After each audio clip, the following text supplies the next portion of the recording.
Hi everyone, thank you for joining me live. Thank you for everyone who's joining me live. Thank you for everyone who'll be watching the replay. If you're new here, if it's the first time that we're meeting, my name is Isabel from healthandnaturallife.com, and I work with energy healing, animal communication, anything connected to consciousness, to energy, to reconditioning, to learning how to work with our energy, and understanding how we interact and create or co-create our environment. And this week I want to share something that has been pertinent for me especially in the past few days, but I would say pretty much all my life. And as you see from the title, it's about stepping into our own power. And hi EFT, good morning to you. This has been an issue for as long as I can remember, really stepping into my power. And when I was tuning actually into what does that mean, stepping into our power, I didn't even have a clear vision of it, but just letting the question itself linger for me. And this is my perspective of what it means to step into my power. It's more of an energetic state of being, and how I feel it might be different for you. So tune into that question and see what comes up for you. Stepping into my power feels like my energy field is open, wide, not open in terms of open to the outside, but expanded all around me. So I have space in my energy field to move, to receive, to create. And not just it's expanded, it feels that it is well focused. So my energy isn't leaking all over the place. So boundaries, or the membrane, the edges of my energy field are healthy, are flexible, are supple, and are strong, still strong boundaries. And it feels that inside of that membrane, so the energy that I am consciously aware of, because we expand far beyond what we usually perceive in our energy field. Our higher dimensions of self just keep on going. But the part that we are aware of, that's the part that for me counts as stepping into our power, and we can expand more and more and more to incorporate and embody more of those higher dimensions of self. But we have to start somewhere, and it's usually not at infinity. It's usually, let's say, about an arm's length away, or 1.5 arms length away of an energy field. Strong, radiant, in full, or as clear of a flow as possible. So it's a state of being in an expanded energy sphere with membranes just healthy and flexible and strong, and with a high intensity. It's almost like there's lamps of, let's say, 10 watts, and the light that they have inside that they give off, it's kind of, it's light still, but then there's 100 watts of a lamp, and it's much brighter, much more radiant. So that's a part as well of what I feel is stepping into our power. It's inside of our own energy sphere to have that almost saturation of energy, or radiance, becoming brighter. So it's a high frequency energy and high amplitude. So it's strong, clear, and in the flow, and centered, embodied. We need to have our energy field centered around our core. So that was what came up to me as, what does this mean? Stepping into my power is to have that energetic state of being as my default. And this is something that these past couple of weeks triggered more awareness of in me, as I went through an online seminar from one of my teachers, Rachel Jane Groover, about feminine presence, meaning being in the body, being in our energy field. It's exactly this type of work, opening, expanding our energy, and just feeling comfortable with it. And conversations as well with a friend, and being in a mini retreat right after that. All of it just kind of seemed to conspire for this subject of stepping into our power to come up again. And I was made aware of, I have many, let's call it objections, to actually fully stepping and being in my power. And I'm going to share them because even though we all have unique experiences, and we all have different resistances and things that we have pushed against in terms of owning and stepping and being in our power, I think these are fairly common. So the first one that I remember a few years ago was the concept of power itself.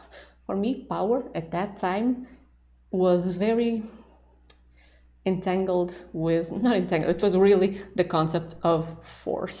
So it was control, that type, that isn't power, but that was what I was associated with power before. Control, force, power over something, so a sort of dominion. And that's how our society pretty much paints power to us. So that's the image that we grow up. And for everyone, I'm sure, that tunes into this content and what I share here, that's not our vision of power. So usually if we still have that vision, we hear the word power and just go, no, thank you. I don't want anything to do with that crap, because that isn't power, that is force. Those are two different things. Force, control, dominion, so the power over something, the manipulation of something forcefully. And that's not power in one just simple analogy, because that type of force is rigid. Power is not a rigid flow. Power is something like the ocean. It's powerful. So force, control, those are very rigid, very tense. In your body, you will feel it as tightness, as tense energies. And you know that everything that's tense and tight tends to be rigid. And when we hit it with something a little stronger, like a stronger current of higher frequency energy, like we're receiving in our planet, those structures that are, or people that have their sense of power based on that force, rigidity, control, that breaks. So that's not power, that's just a pretense, a facade, a defense mechanism that's projected, and that is rigid. And that's what we're seeing as well in our society. We are receiving that higher frequency energy. So the structures that have been built in false power, that's just a corruption of what true power is. So the force, the control, the dominion, the power over, those are starting to break down, because they are rigid, they aren't power. True power is the power of nature. If you see, for instance, in a tree, the more flexible the tree is, the more it can withstand the currents, and that's power for us as well. So that was one, associating power with a corrupted version that we are presented with, or have been presented with, in our society. Another big resistance that I had against power, and this was more subconscious, I wasn't aware of it, is that power in our society still feels very masculine. So there was still the association with force and the feeling of power as being sort of this puff up, chest out, and just make things happen. So it's that type of paradigm, just put your energy into it and go for it. And for men, this type of energetic countenance is natural, and not the force part, of course, but the puffing the chest and just going for it, creating something, making those structures.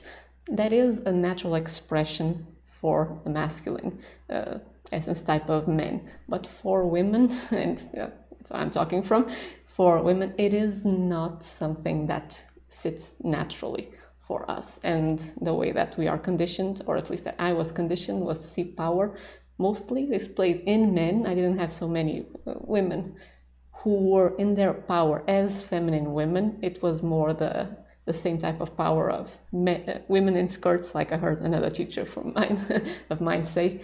It was the same type of trying to be powerful in the same way as men, whereas it's just not natural for women. So men have a much more outward type of energy, creating, making things happen, in alignment, in flow, of course. But for women, power is more on the lines of embodying, being present, being centered, tuning into our wisdom, into our intuition, into our natural flow, into the energies around us, into harmony, into beauty, into nature.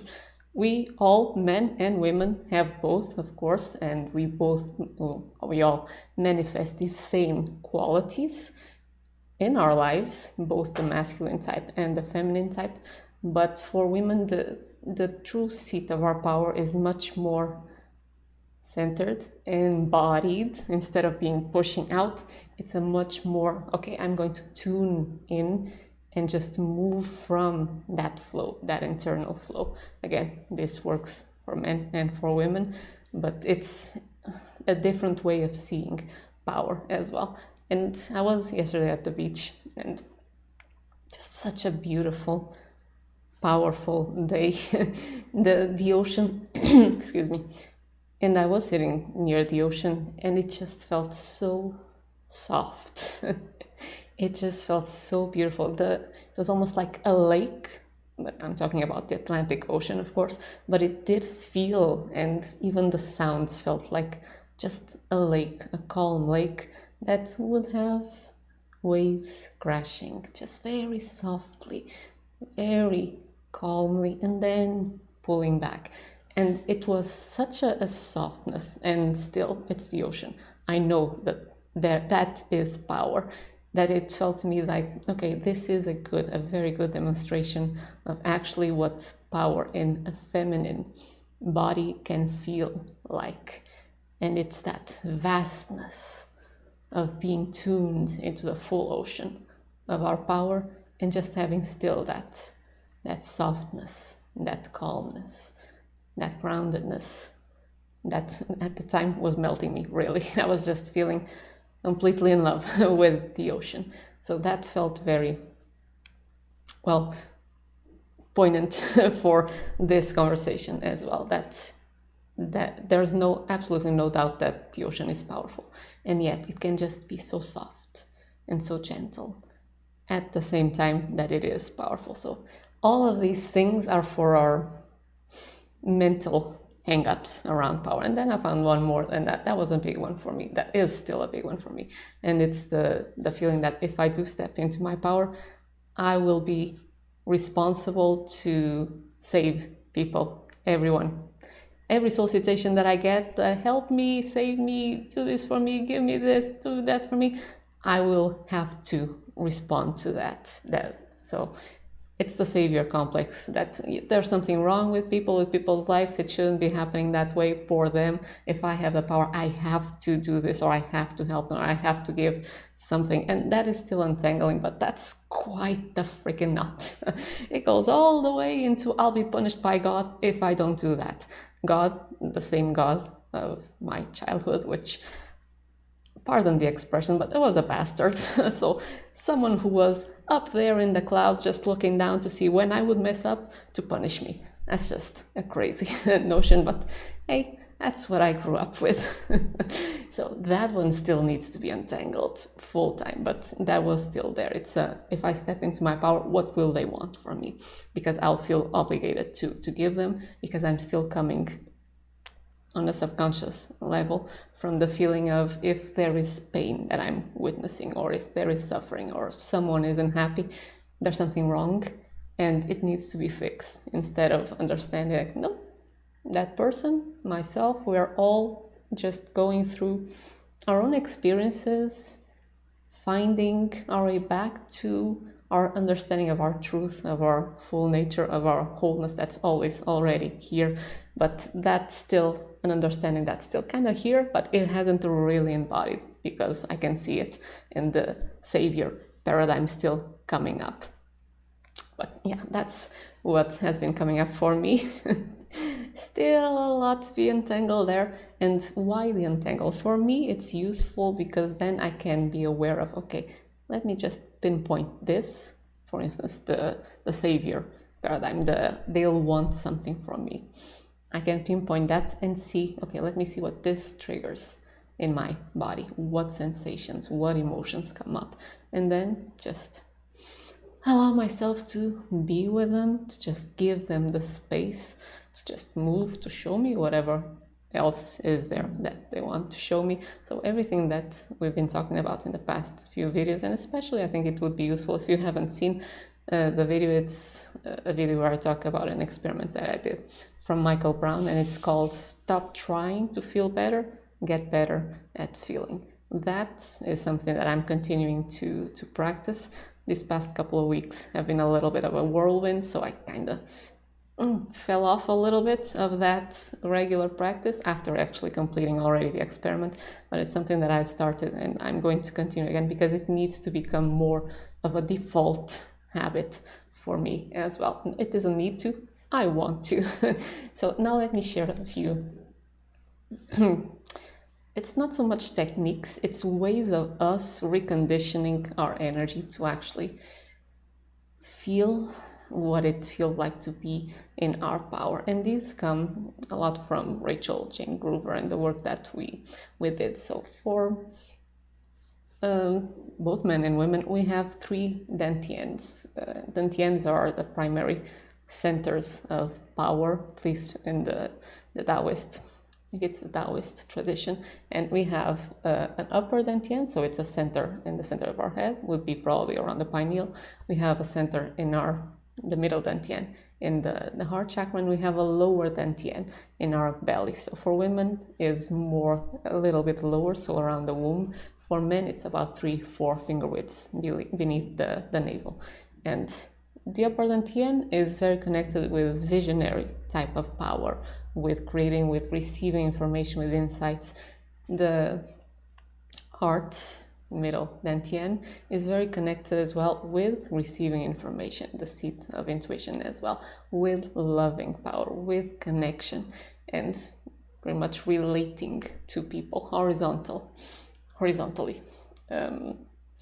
It's not a creating things, but it's almost like connecting and co-creating through that. And then we have our seat of our own radiant embodied power, which is, again, for women, more on the womb space, for men, more 3 or 4 finger widths beneath the navel. And this is the center of charisma as well. It's the center of just embodied physical vitality, power, embodiment of being fully home. And this is the center that for a lot of us, we don't feel comfortable there. And I'd say more so even for women, we don't feel comfortable in our womb space because it is a receptive type of space. So it picks up a lot of emotions and energies that we haven't wanted to look at in our past. And it's very connected with our sexuality as well. And men and women have a lot of hurts and traumas around sexuality. But I would say that women historically, and especially in our current patriarchy, don't like the word, but type of society, there's a lot that's stored and stuffed in our womb space, in our pelvic area, in our sexual organs. So for men, they can have some guarding there as well, but a lot of it is in the heart space. So heart chakra and solar plexus. These 3 centers of power, so upper dantian, middle dantian, and lower dantian, we have to fully embody them to just be completely in our power. But that's a process. It's not a destination. We can always be more and more and more and more embodied and more expressive and radiant in these 3 dantians. And of course, we have our core, connecting all of them, connecting us to the earth, connecting us to our higher dimensions of self at the center of our body. What I wanted to say with this is that there's a lot of, I'll use Willem Reich's description word, armoring. We have a lot of armoring around these areas. For some people it might be in the head, but I'd say that mostly we have a lot of armoring around the heart, around the solar plexus, which is by excellence the chakra connected to power, to outward expressions of our power. And we have a lot of armoring in our pelvic area for women and in the probably the lower belly, but more the perineum and the anus for men. Just saying, not everyone, of course, we're all individuals, we're all different, but these areas tend to have a lot of armoring. And armoring is when we actually take energy and emotions and just push them against the tissues and create tension. It does create almost like a tight fist, and instead of the tissues being supple and being able to run energy naturally, it's just this. It's contraction. It's like a muscle that's completely tight and doesn't allow the energy to flow naturally. While we are in that state, again, energy cannot flow naturally, so we can't really be, feel, and live from that state of being in our power. So one of the suggestions that I wanted to make was to start, well, let's use the same word, de-armoring. So if you look up de-armoring, you'll probably find on Google many different techniques. My suggestion would be really a simple one. It's just to, in the solar plexus, I'm going to demonstrate on the solar plexus, but then you can do this in any part of your body where you do feel that tightness, where you do feel that there's pain, that there is energy stuck. And again, for men, pay attention as well to the heart chakra, and women as well. But for women, pay close attention to the pelvic area. And whenever you want, if it resonates with you, even inside the pelvis, so in the vagina, there is a lot of armoring that happens there as well. Just suggestions, the same, but the type of the armoring that I'll just be exemplifying the heart chakra because it's still in the camera, but it's the solar plexus that probably needs the most love after the pelvis for women, and maybe the heart chakra for men. The solar plexus is the one that really needs our attention because we do this a lot in our solar plexus because it's almost like we're waiting for impact, being punched in the gut, and we kind of have this strong protection. So I'm going to demonstrate actually here, but just for sake of exemplification, do this, try this now in your own solar plexus, okay? So first you just put your hand very lightly. This will not need a lot of pressure, at least not in the beginning. It's going to be sort of a myofascial release. So you just are going to just use your hands and see if, as you just run your hands through the solar plexus, again, I'm doing it up so that the camera can pick it up, you're just going to notice where you feel either yourself holding breath, can happen, where you feel tenderness, tightness, pain. Just whenever you feel something like that, you just pause with your hand there and you can start to breathe through that spot where you feel the tension. If you actually just notice that you stop breathing, just start breathing with your hand in the same spot and just feel that your energy is expanding around you as well. Because usually when we find a tight spot or a sore spot, our energy does this. Up, it comes close. It's almost like, up, nope, not safe. So just see if you can feel your energy, so your membrane, at about, let's say, an arm's length all around your body. And this is a reconditioning of your energy. You're first breathing through that spot where you're feeling. Continue to pay attention to that spot. And you're just going to do this until you feel that either it's not as tender and you might move to another place, or you feel that there's still something more, you can still stay there, but you'll feel a sort of a relief or a sigh or a yawn or a tearing up or a coughing even. And you'll feel that your energy just does a sort of a relax. Okay, then if you want, you can start moving to a different direction, or you can press a little bit harder on that same spot. It's not hard to the point of it hurting you, it's just going a little bit deeper in. I'm exemplifying here. So we have our sternum here, can't really push in, but in the stomach you could start pulling in a little bit further to see if there will be anything else. But at least a minute and a half, 2 minutes, stay with that spot breathing, because this does trigger, that amount of time is enough to start triggering the release of the myofascial tension and the tissues there. And you keep on doing this. And that's how you de-armor. If you find yourself just completely getting lost, it can happen because you are doing this to yourself. You are de-armoring yourself. If you're doing this with someone else, it's easy for them to see when you checked out and call you back in. When you are doing this for yourself, just keep coming back. Just notice, okay, I went into unconsciousness, come back. Or you can have maybe something on your phone that every minute or every couple of minutes just gives you a little bit of a ping to call you back to the present, to your body. See if you can stay present while you're doing this. And if you can, start getting into that tissue where you are feeling the tension. Start imagining that you're not just aware of it, you're not just seeing it, so to speak, but you are starting to move your consciousness there. So it's almost like you're starting to become the sensation, you're starting to become the tissue. This isn't a requirement, let's call it that, but it will increase your amount of presence. And the more present you are with whatever comes up inside of you, the easier it is for that energy to start opening, because everything just wants to be seen, accepted and loved.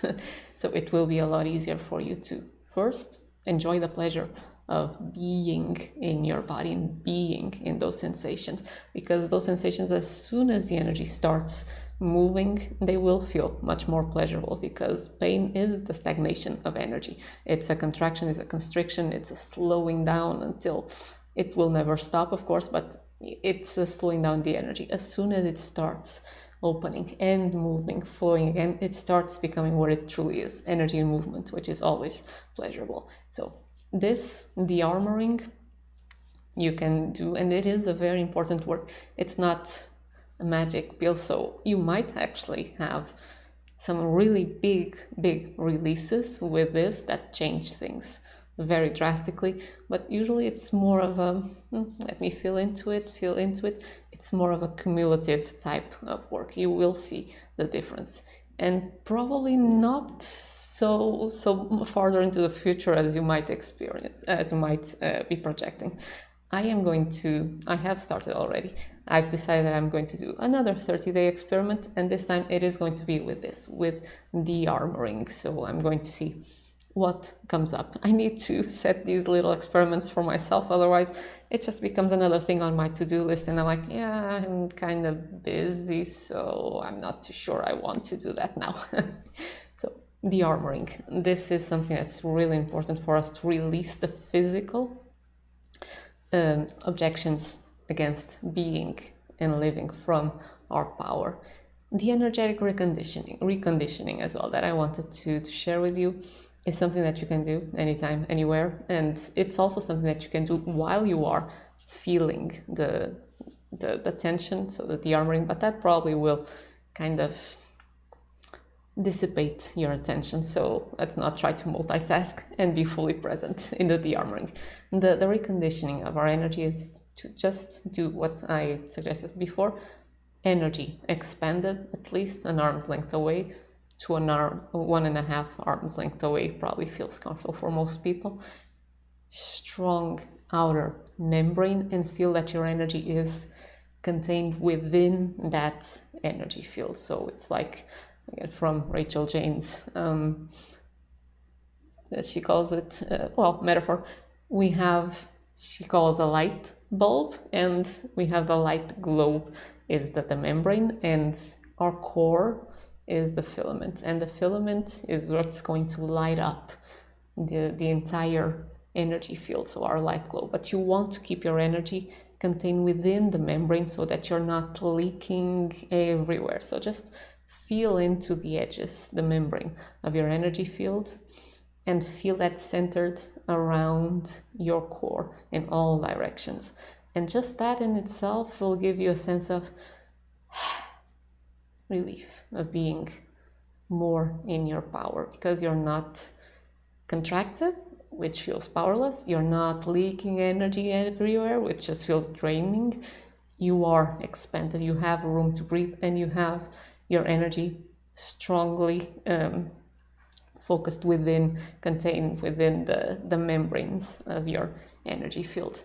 Another thing, bring your awareness to the lower dantian. So for men, again, 3-4 finger widths below the navel, and just see if you can be present there, inside your skin, inside your body. For women, our entire pelvic area, if you want to put your attention there, it might be easier than just the womb space itself.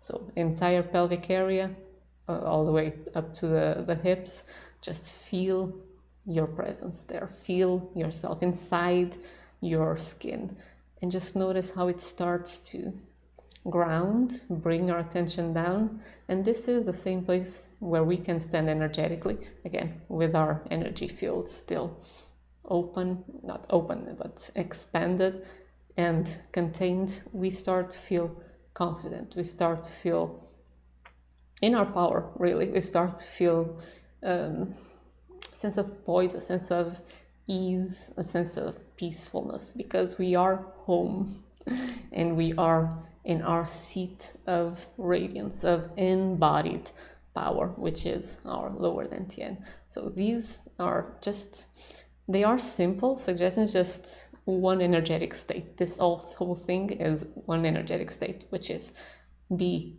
in our lower dantian, inside our body, be present there, feel your energy inside of that space. Feel your energy around you, an arm's length away at least, and feel the membranes of your energy field and your energy contained inside those membranes. That will start healing your power. And of course, this will start changing the more that this becomes our default. Let's call it that state of being. New things, I'm sure, will start coming up to refine this and that. But for now, at least I'm talking from where I am, this is not my default at all. So I still have to practice this and then see what's the next step. In our lower dantian, energy expanded around us, strong membranes, but flexible as well, so they can move easily with whatever situation we are encountering.